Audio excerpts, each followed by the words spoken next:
നബി സല്ലല്ലാഹു അലൈഹി വസല്ലമ പറഞ്ഞു, കപട വിശ്വാസികൾക്ക് ചില അടയാളമുണ്ട്. അതിൽ ഒന്ന് വഇദാ വഅദ അഖ്ലഫ, ഒരു വാക്ക് പറഞ്ഞാൽ ലംഘിക്കും, കരാറ് തെറ്റിക്കും. അത് മുനാഫിക്കുകളുടെ, കപട വിശ്വാസികളുടെ സ്വഭാവമാണ് എന്ന് റസൂലുള്ളാഹി സ്വല്ലല്ലാഹു അലൈഹി വസല്ലം. പരിശുദ്ധ ഖുർആനിൽ അല്ലാഹു സുബ്ഹാനഹു വതആല ചിലരെക്കുറിച്ച് പറയുന്നുണ്ട്.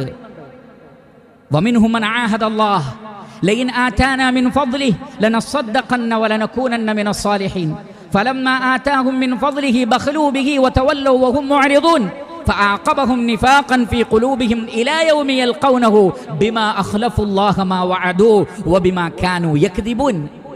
ചിലർ പറഞ്ഞു, അള്ളാഹു ഞങ്ങൾക്ക് ധനം തന്നാൽ ഞങ്ങൾ സദഖ ചെയ്യും, ഞങ്ങൾ നല്ലവരായി തീരും. അള്ളാഹു പണം കൊടുത്തു, ലാഭം കൊടുത്തു, അപ്പോഴോ അവരതാ പിശുക്കന്മാരായി മാറി.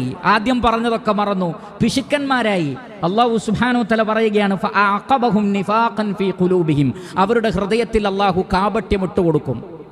എപ്പോൾ വരെ? ഖിയാമത്ത് നാൾ വരെ. ഇലാ യൗമി യൽഖൗനഹു. എന്താ കാരണം?